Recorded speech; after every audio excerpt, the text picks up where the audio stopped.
नमस्कार, आवाज समाचार में आपका स्वागत है। मैं हूं मनोज श्रीवास्तव। खबरों की शुरुआत करते हैं हेडलाइंस के साथ। उम्र के सवाल पर अजीत पर शरद पवार का पलटवार, कहा 82 हो या 92, काम करने में नहीं पड़ता कोई फर्क। अजीत पवार प्रफुल्ल पटेल समेत बागियों को किया बाहर, खुद को बताया एनसीपी का बॉस। मुझे एक बात पक्की है कि राष्ट्रवादी कांग्रेस पार्टी का मैं प्रेसिडेंट हूँ। दूसरा किसी ने अपने नाम पर स्टेटमेंट दे दिया, कुछ बात कही तो बात कह सकते हैं, इसमें कोई इम्पोर्टेंस नहीं, कोई सच्चाई नहीं। राजस्थान में गहलोत और पायलट में समझौते पर दिल्ली में बड़ा मंथन, कहा मिलजुल कर दोनों लड़ेंगे साथ, नहीं होगा कोई मुख्यमंत्री पद का चेहरा। यूसीसी पर देश में माहौल गर्म, मुस्लिम पर्सनल लॉ बोर्ड ने किया विरोध, कहा अल्पसंख्यकों को रखा जाए अलग। डीएमके भी यूसीसी के खिलाफ। मध्य प्रदेश सीधी कांड के पीड़ित और उसके परिवार से मिले मुख्यमंत्री शिवराज सिंह चौहान, भोपाल में पैर धोकर पीड़ित का किया सम्मान, आरती उतारकर अपने हाथ से खिलाया खाना। बाजार में तेजी का जोश जारी, Sensex Nifty mid cap record ऊंचाई पर बंद, ऑटो फार्मा मेटल में बढ़त, लेकिन आईटी में दबाव। सेंसेक्स 340 और निफ्टी करीब 100 अंक चढ़कर बंद। पहाड़ से मैदान तक भारी बारिश का कहर, अगले 5 दिन महाराष्ट्र और गोवा में भारी बारिश, आईएमडी ने जारी किया ऑरेंज अलर्ट।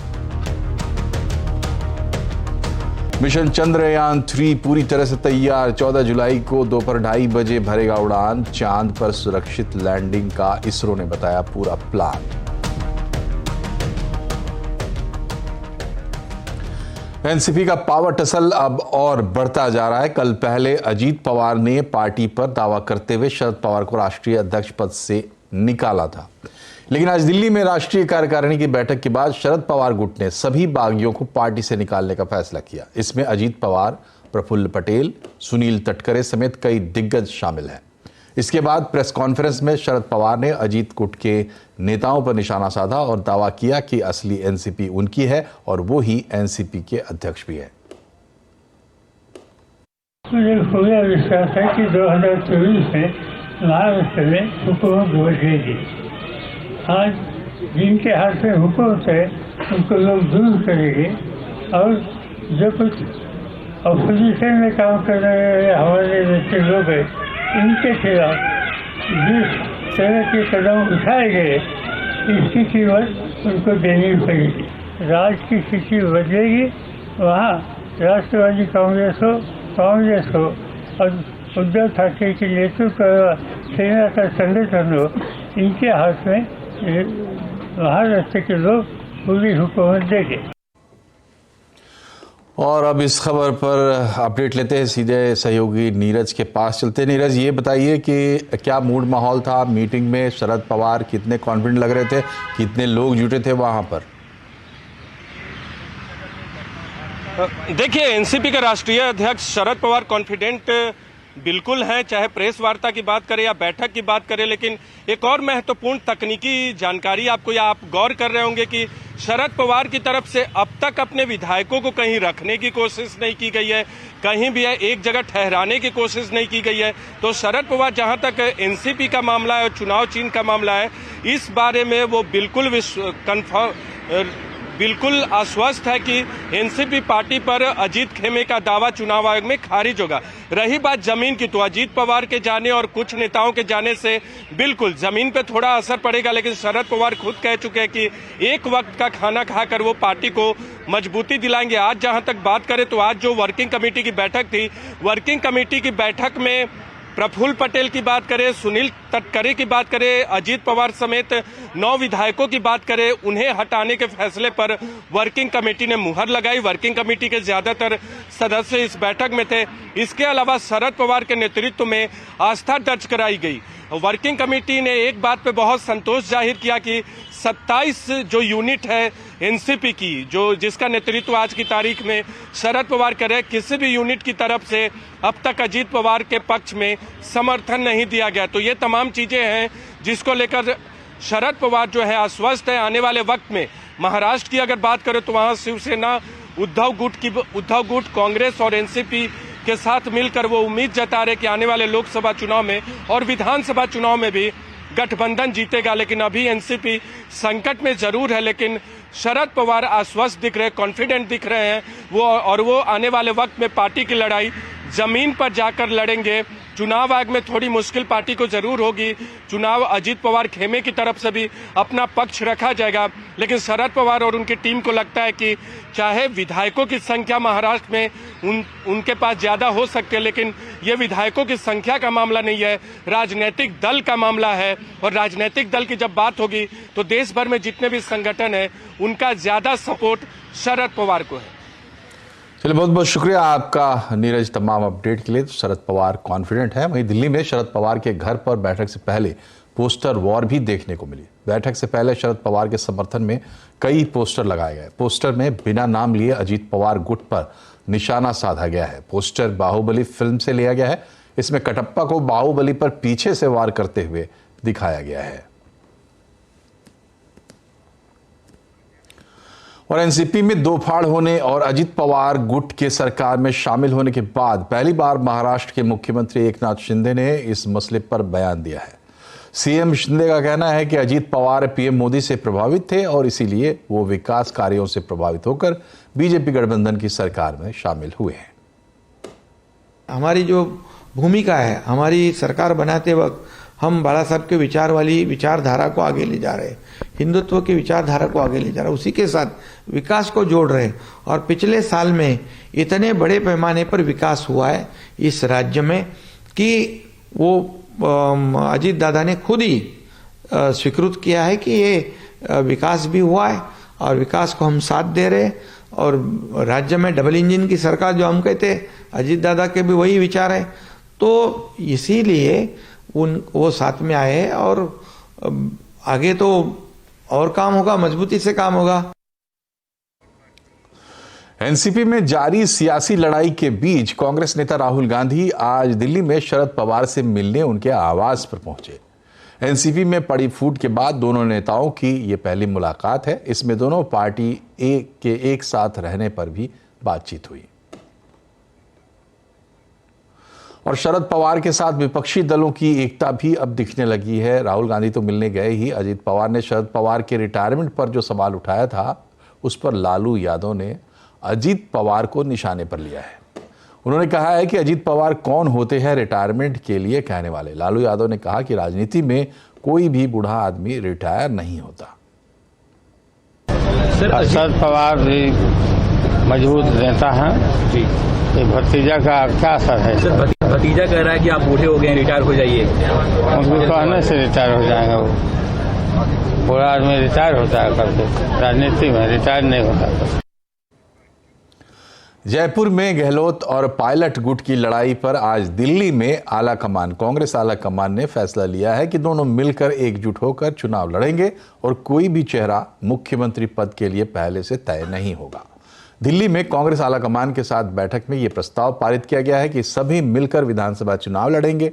पार्टी की जनरल सेक्रेटरी केसी वेणुगोपाल ने कहा कि मुख्यमंत्री, प्रदेश अध्यक्ष समेत राजस्थान के 29 नेताओं ने बैठक में हिस्सा लिया। बैठक में इस बात पर सहमति बनी कि अगर सभी लोग मिलकर लड़ेंगे तो कांग्रेस चुनाव जीत जाएगी। विधानसभा चुनाव के लिए उम्मीदवारों का चुनाव जीतने की क्षमता के आधार पर किया जाएगा। सितंबर के पहले सप्ताह में पार्टी उम्मीदवारों की लिस्ट भी जारी कर दी जाएगी। सचिन पायलट ने कहा है कि सभी लोग मिलजुल कर चुनाव लड़ेंगे और राज्य में दोबारा कांग्रेस की वापसी होगी। सभी मुद्दों पर हम लोगों ने डिस्कशन किया, बड़े खुले दिमाग से किया और मुझे बताते हुए खुशी है कि सभी लोगों ने ये कॉन्फिडेंस व्यक्त किया है कि हम अगले कुछ महीनों में मेहनत कर अपनी सरकार को रिपीट कर सकते हैं। और हमें लगता है कि राजस्थान के अंदर जो मुद्दे हैं उन पर हमारी सरकार ने भी काम किया है। हमारी पार्टी कार्यकर्ता बहुत मुस्तैदी से उन सब पॉलिसीज को, प्रोग्राम्स को धर पर लेकर जाएंगे। हमारा संगठन, हमारे नेता, हमारे विधायक, मंत्री सभी लोग मिलजुल कर काम करेंगे। और जैसा मैं हमेशा कहता आया हूं, हम सबका ध्येय ये है कि कैसे दोबारा कांग्रेस की सरकार राजस्थान में बनाए। मध्य प्रदेश, छत्तीसगढ़, राजस्थान 2018 में तीनों स्टेट्स में कांग्रेस पार्टी जीती थी। इस बार पुनः वही होने वाला है, भारी बहुमत से हम लोग सरकार बनाएंगे और उसके पश्चात 2024 का जो लोकसभा चुनाव होगा उसका भी फर्क इस वक्त पड़ेगा। इधर यूनिफॉर्म सिविल कोड को लेकर देश में बहस गर्म होती जा रही है। All India Muslim personal law board ने यूसीसी पर अपनी राय लॉ कमीशन को भेज दी है। मुस्लिम पर्सनल लॉ बोर्ड ने यूसीसी का विरोध किया है। पर्सनल लॉ बोर्ड ने मांग की है कि न सिर्फ आदिवासी बल्कि धार्मिक अल्पसंख्यकों को भी यूसीसी से अलग रखना चाहिए। मुस्लिम पर्सनल लॉ बोर्ड ने कहा है कि ऐसा लगता है कि इतना बड़ा मुद्दा सिर्फ जनमत संग्रह कराने के लिए इसे पब्लिक डोमेन में जारी किया गया है।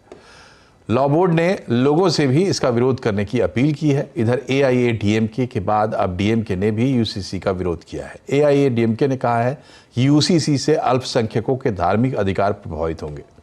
वहीं डीएमके ने कहा है कि बीजेपी यूसीसी को गैर बीजेपी राज्यों के खिलाफ इस्तेमाल करना चाहती है। और यूसीसी को लेकर क्यों मचा है घमासान और क्या है इस पर आपत्तियां, आज आवाज अड्डा में इसी पर होगी बड़ी चर्चा शाम 7:57 पर।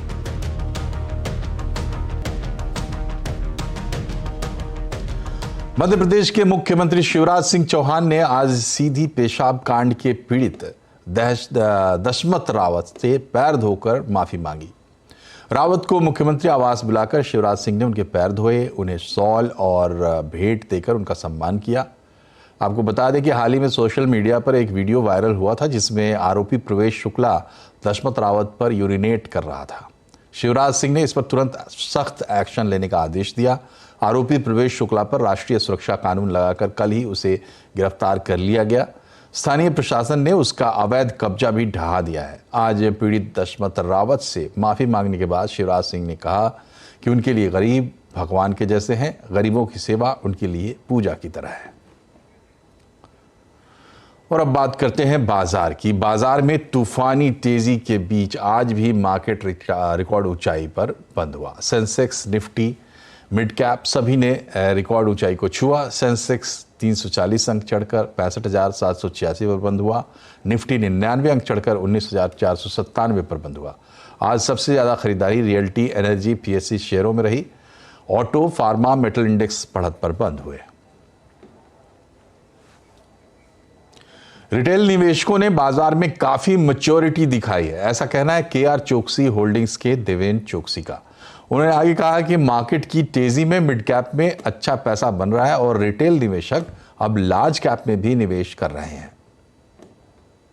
फरवरी और मार्च मंथ के अंदर जो फंड्स विड्रॉ हो रहे थे उस समय के अंदर हमारे रिटेल इन्वेस्टर की तरफ से एसआईपी के माध्यम से इन्वेस्टमेंट बरकरार रहा और एट द सेम टाइम जब भी अप्रैल और मई महीने के अंदर मार्केट के अंदर एक काफी अच्छी rally I particularly mid cap stocks के अंदर और even partly in the month of June also, तो ये जो रैली है उसके अंदर मिड कैप इन्वेस्टर ने प्रॉफिट बुक भी किया है।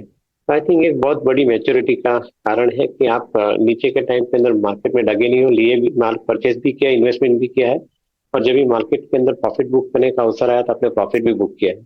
और यही कॉन्फिडेंस के साथ में आज की तारीख में देख रहा हूँ कि retail investor they are buying into some of the large cap companies, कि जहाँ पे लास्ट 2-3 महीने के अंदर इतना मार्केट के अंदर लार्ज कैप कंपनीज का जो पार्टिसिपेशन नहीं था, I think retail investor has now started participating also into the large cap companies.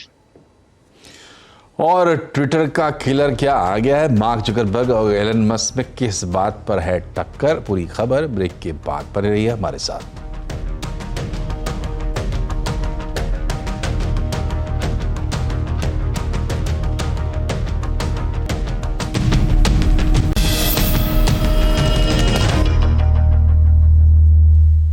Break के बाद एक बार फिर से आपका स्वागत है। ट्विटर को टक्कर देने के लिए मेटा मैदान में उतर गया है। जी हां, सोशल नेटवर्किंग प्लेटफॉर्म मेटा ने अपना नया micro blogging platform threads launch किया है।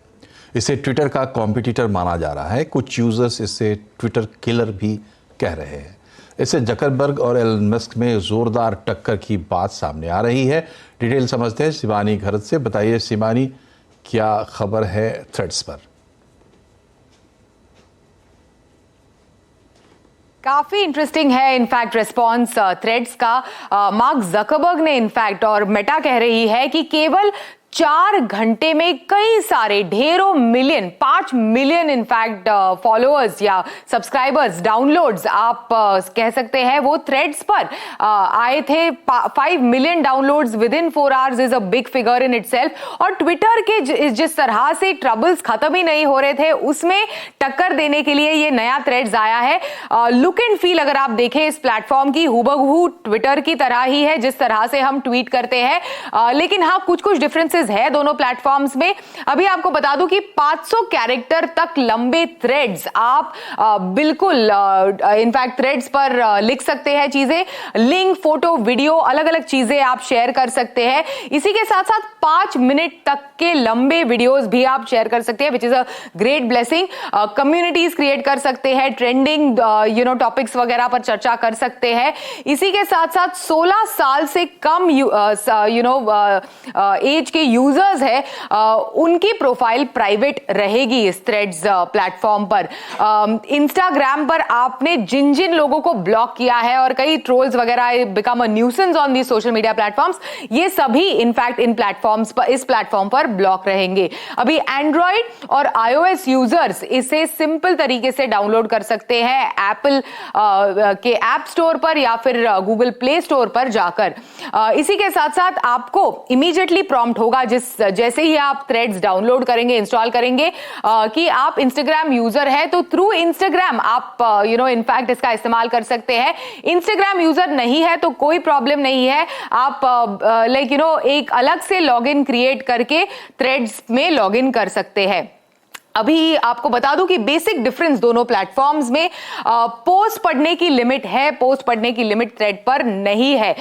इसी के साथ साथ पेड ब्लू सब्सक्रिप्शन, इंस्टाग्राम पर अगर आप ब्लू टिक्ड है तो यहां पर अपने आप थ्रेड्स पर ब्लू टिक हो जाएंगे when you log in to threads.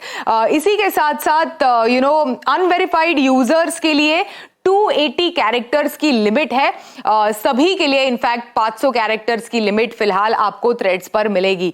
अभी यहां पर अनवेरिफाइड बिना ब्लू टिक के यूजर्स के लिए 2.20 सेकेंड्स की लिमिट है, इनफैक्ट 2 मिनट 20 सेकेंड्स की लिमिट है। 5 मिनट तक का लंबा वीडियो आप थ्रेड्स पर अपलोड कर सकते हैं। तो ये डिफरेंसेस है इन दोनों प्लेटफॉर्म्स पर। और जैसे मैंने कहा कि कई सारे फटाफट डाउनलोड्स हुए हैं इस प्लेटफॉर्म के लिए और कई इंटरेस्टिंग बातें भी हो रही है, सोशल मीडिया प्लेटफॉर्म्स पर लोग इसे डिस्कस भी कर रहे हैं। थ्रेड्स पर सबसे पहले क्या किया जाए इसको भी कई लोग एक्सप्लोर कर रहे हैं। तो मेटा की इनफैक्ट जबरदस्त टक्कर है और इनफैक्ट वो जो स्पाइडरमैन की फोटो मार्क ज़करबर्ग ने शेयर की थी, that has also been a topic of discussion अलग अलग प्लेटफॉर्म्स पर। शुक्रिया शिवानी। और भारत का मून मिशन एक बार फिर उड़ान भरने को तैयार है। इसरो ने चंद्रयान 3 के लिए तैयारियां पूरी करके तारीख और समय बता दिया है। अब काउंटडाउन शुरू हो गया है। 14 जुलाई को दोपहर 2:35 पर यह उड़ान भरेगा। चंद्रयान 3 SDSC श्रीहरिकोटा से लॉन्च होगा। इस मिशन का पूरा बजट 651 करोड़ रुपए का है। इस मिशन में भारत चांद पर एक लैंडर उतारेगा। चंद्रयान 3 में एक रोवर भी है जो चंद्रमा की धरती पर घूमेगा और वहां प्रयोग करेगा। आपको बता दें कि अगर चंद्रयान 3 का लैंडर चांद पर उतरने में सफल होता है तो भारत ऐसा करने वाला चौथा देश बन जाएगा। इससे पहले अमेरिका, रूस और चीन चंद्रमा पर अपने स्पेसक्राफ्ट उतार चुके हैं।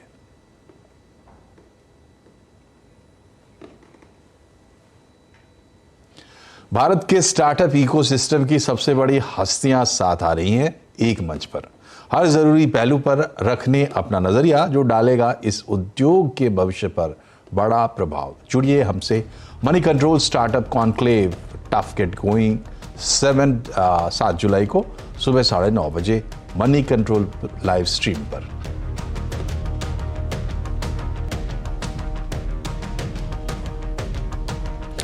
इसी के साथ बुलेटिन में फिलहाल इतना ही। खबरों पर अपडेट रहिए, जुड़े रहिए CNBC आवाज से ट्विटर, फेसबुक और यूट्यूब के जरिए। नमस्कार।